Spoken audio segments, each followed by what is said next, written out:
اچھا، دو شفیق احمد نام ہے جی میرا۔ جی دو باتیں آپ کی اس انٹرو سے مجھے جو سمجھ آئی، ایک پہلی بنیادی بات کہ جو ادب ہے کمرشل زیادہ ہو گیا اور اس کی جو اصل حیت تھی وہ تبدیل ہوئی۔ تو ادب براہ راست زندگی سے جڑا ہوتا ہے۔ جیسے ہی معاشرے میں، سماج میں، زندگی میں تبدیلیاں آتی ہیں، ہر چیز میں تبدیلی آتی ہے، تو اس لحاظ سے دیکھا جائے تو ادب میں بھی تبدیلیاں آئیں۔ میں سمجھتا ہوں کہ ادب ختم نہیں ہوا، یا شاید جس طرح سے ہمیں بادی النظر دکھائی دیتا ہے کہ بھئی یہ وہ پوزیشن نہیں رہی، میں سمجھتا ہوں آج بھی سنجیدہ ادب پڑھنے والے، لکھنے والے بہت سے لوگ ہیں اور بہت زیادہ بکتا ہے۔ ہاں، ہمیں منظر پہ زیادہ تر ایسے لوگ دکھائی دیتے ہیں جو عام کہہ لیں کمرشلزم کا شکار ہیں۔ اچھا، اب وقت کے تقاضے بدلے، جس میں الیکٹرانک میڈیا، پرنٹ میڈیا، دیگر ذرائع آگے سوشل میڈیا کے، اس میں اس نے کمرشلزم کو رواج دیا، اور اس میں ہمیں دکھائی دیتا ہے کہ بعض چیزیں ابتذال کی حد تک پہنچ گئی۔ لیکن اس کے باوجود، یہ تو ایک سائیڈ افیکٹ ہے اس کا، لیکن اس کے باوجود سنجیدہ ادب لکھا جا رہا ہے اور اسی تواتر سے پڑھا جا رہا ہے۔ میرا تھوڑا سا تعلق رہتا ہے کتاب سے، کتاب کی سیل سے اور رسائل سے، تو میں براہ راست جانتا ہوں کہ آج بھی جو نمائش ادھر لگتی ہے، ایک ایک جو سٹال ہوتا ہے وہ 5-5 لاکھ کی سیل کرتا ہے یہ ایکسپو میں۔ جی، تو یہ جو ہمیں دکھائی دیتا ہے شاید اس طرح نہیں رہا، بالکل ایسی صورتحال نہیں ہے۔ میں کوئی 20 ناول بتا سکتا ہوں جو پچھلے 4-5 سال میں آئے جو کمرشل ادب نہیں تھا۔ ایک تو ہے کمرشل، اور کمرشل ادب دنیا کی آپ کوئی بھی زبان میں، وہ فرانسیسی ہو، انگلش ہو، کمرشل ادب ہی لکھا جاتا ہے، وہ بھی چلتا رہتا ہے ساتھ۔ لیکن سنجیدہ ادب کی ایک اپنی حیثیت ہوتی ہے جو زمان و مکان سے ماورا ہوتا ہے، جو افاقیت جسے ہم کہتے ہیں۔ تو وہ یہاں ہمارے ہاں بھی بہت سے وہ شاعری میں، ناول میں، ہر صنف میں ایک کام ہو رہا ہے۔ ٹھیک ہے۔ باقی رہی بات کہ یہ ادارے کتنی معاونت کر سکتے ہیں، میں سمجھتا ہوں اس میں تھوڑی سی پچھلے کچھ سالوں سے، وہ پچھلی دہائیوں سے، بلکہ سالوں سے نہیں، کچھ دہائیوں سے یہ ہوا کہ وہ جو تعلیمی اداروں میں ایک پنیری تیار کی جاتی تھی، ذہن تیار کیے جاتے تھے۔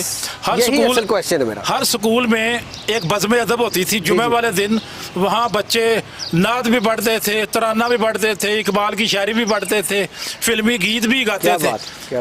تو اس طرح سے ان کی ایک تربیت ہوتی تھی۔ اسی طرح مختلف کالجوں میں، ابھی ہم جس کالج میں بیٹھے ہوئے ہیں، اگر یہ 1910 میں قائم ہوا یہ کالج، 113 سال اس کالج کو ہو گئے ہیں۔ اس کی آپ ماضی کی روایات دیکھیں، یہاں ایسے ایسے جید لوگ رہے ہیں، مثال کے طور پہ عابد علی عابد یہاں کے پرنسپل رہے ہیں، اور تاجور نجیب آبادی، اور جہاں کے جو اسٹوڈنٹ رہے ہیں ان میں منیر نیازی، ساحر لدھیانوی، اور ٹیچروں میں انجم رمانی جیسے لوگ، وہ ایک لمبی فہرست ہے۔ ڈاکٹر میں پہلے انٹرویو میں کہا نامور شخصیات یہاں سے۔ اچھا، میں پچھلی اس کی تاریخ کی کچھ رپورٹیں دیکھ رہا تھا جی جی، کہ یہاں باقاعدگی سے ادبی پروگرام، مختلف ڈرامے، اسٹیج ڈرامے جو ادبی نوعیت کے، اور یہ اسٹیج ڈرامے نہیں جو آج بیسیکلی تو اسٹیج ڈرامہ وہی ہوتا ہے نا جس میں ادب ہو۔ اب یہ تو خیر جو، ہاں، یہ تو ایک لچر پن اور چیز ہے، اس کو تو ڈسکس ہی کرنا اس وقت میرا فضول ہے۔ یہاں ایک ادب کی دیرینہ روایت رہی ہے، اور مشاعرے سے لے کے ادبی پروگرام اور ادبی تنظیموں تک، اور ادبی سوسائٹیاں یہاں رہی ہیں۔